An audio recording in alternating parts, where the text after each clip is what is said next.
Hi guys, and welcome to an interesting little review by ThinkerThemer. If you're new to our channel, I'm Amy. I'm all about the mechanics, and this is my wonderful fiance Maggie, who is all about the theme and the story of a game. Today we're looking at a super cute little game, which might surprise some people that it's in our collection, but we vowed to not only chase the hotness this year, but to reveal more of our collection and the games that get a lot of time on our table. And Karuba, interestingly, is one of them. Now this game is it's from Haba Games, and the designer is Rüdiger Dorn, who is also the designer of an old game that we also own called Goa, as well as Istanbul. So you might be familiar with some of his games. And this game actually came out in 2015. So now it's like 6 years old. Yeah. How time flies.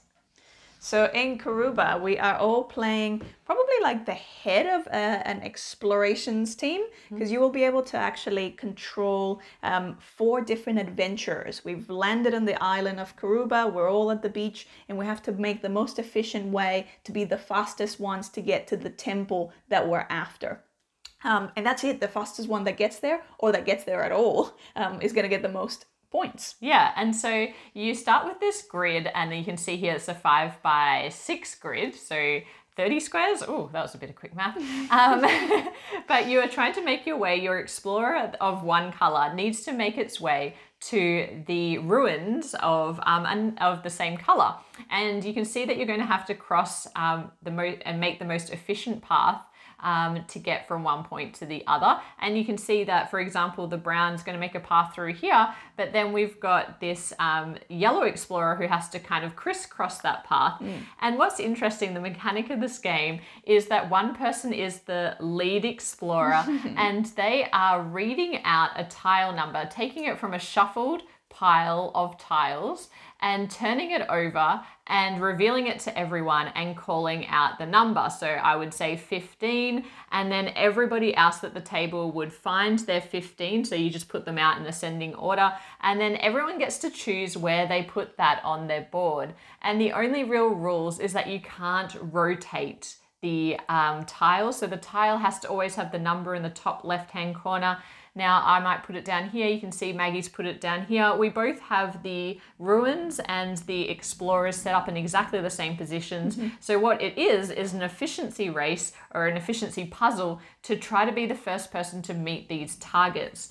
If you can make it from you can take your explorer all the way to their ruins of the same color, you get to take one of the tokens, and it becomes a race because you can see the first person gets 5 victory points, the next person 4, 3, and then 2. So it is a race. The other interesting component about this game is when you place a tile that has a little crystal feature, you have to take a crystal and put it onto that tile, just like so.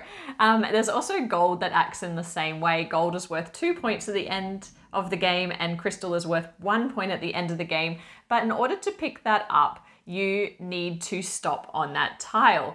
And the interesting thing about this is when I turn this and call out number 4 and everyone looks for number 4, you can either place it on your board like we just demonstrated, or you can recycle or destroy that tile.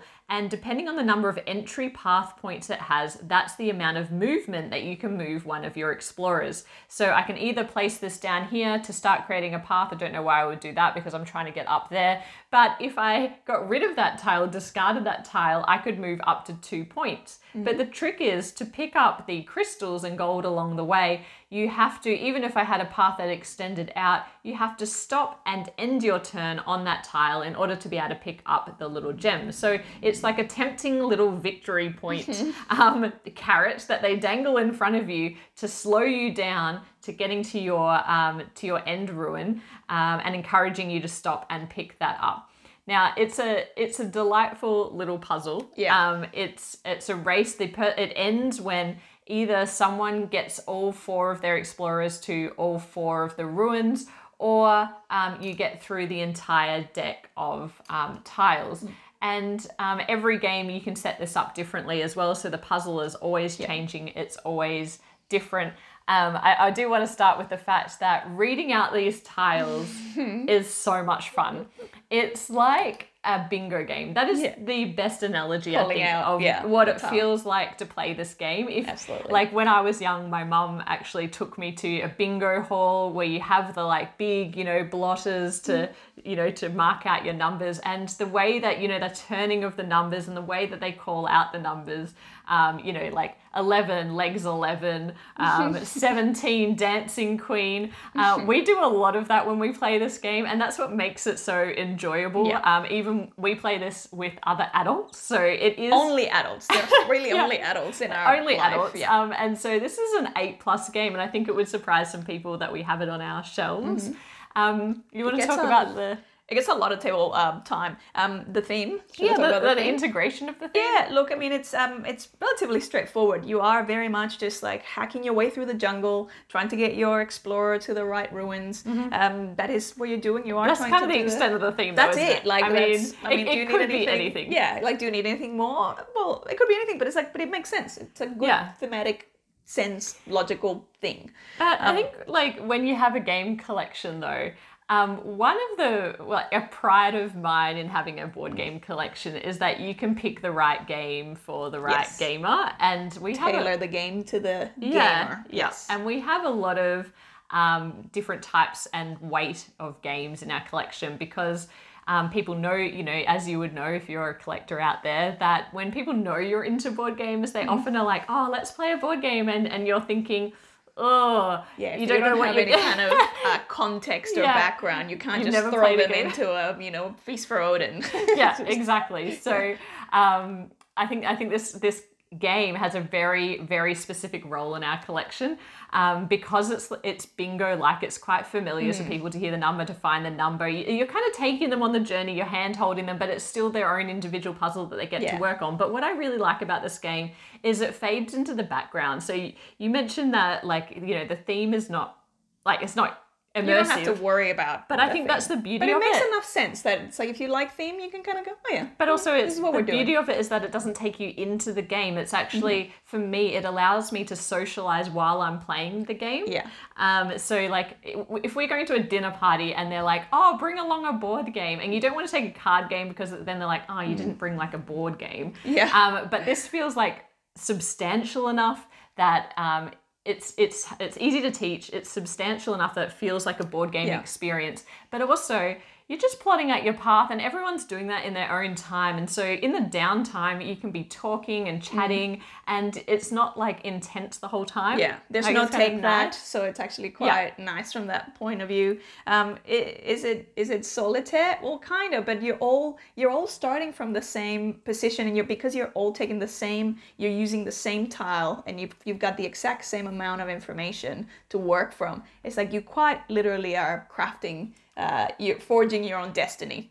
So you can kind of look around and go, you know, what are they going to do? Am I going to copy them, or am I, or go all of a sudden, oh, yeah, we all kind of had the same thought, or, oh, that's not going to work out. So, so it feels... Or someone like, you also can't like overtake your other explorers, and that's really interesting when you get out onto the board. Like once you start moving them and say he's on a path there, and then this guy needs to get past, you can't overtake yourself, and it actually creates quite a challenging puzzle. And so some people will actually block themselves out of like being able to reach the ruins, which, you know, creates a lot of like, it's kind of just funny and fun. And because the game doesn't last too long, it's not like painful if you're losing and everyone else is overtaking you. And just about every, you know, we usually play this with another couple generally, and every time that we've done that, you know, after dinner or late at night, they always, without a doubt, want to play again. If they're like, okay, I've got it now, got it. Let's do it again. And then you play it like 2 or 3 times. It's easy, doesn't overstay its welcome. I really I think it'll just be in our collection for a long time. It's one that you don't need to, I don't need to look at the rule book every time I get it out. It's pretty easy to remember. It's pretty easy to teach and to grasp and to just get going no matter what your level of gaming is. And who doesn't love calling bingo numbers? I mean, that's exactly. Totally fun. Well, it means that even though you're all working on your own thing, everyone's invested in each turn, because it's not like, oh, well, they're taking their turn. There's no blocking each other. as in different players. And there's always that moment towards the end where you're very exciting. I need one specific tile. Is it going to be called out, or you're realizing with the tiles that are left, oh, there's no way I'm going to be able to reach that temple or that, you know, thing. Yeah. So, like, I would recommend this game if you have some, you know, you tend to play like in social situations where people are asking you to bring a game along and they're not gamers, or you're just trying to get people more into games. It's a really, really, it's a very lightweight gateway game. I think playing this with kids as well, if you have children in your life, it's 8+. But again, we've only played with adults, and we find adults really enjoy it. If they're gamers, it might not be crunchy enough. So there is certainly a limit to, we'd never get this out with our same friends that we play like harder games with. But late at night or with a casual group, this is a fabulous game. Yeah. So that's it. That's it from us. This is a very short review. But if you like this review, please hit the thumbs up. Please subscribe to the channel and mention in the comments, do you own this one? Have you played it? Does it, you know, what kind of need does it fulfill in your collection? We'd love to hear from you. But otherwise, we'll be back soon with another review, one from our library, one from the archives. Yeah, Talk a soon. big one. Bye. Bye.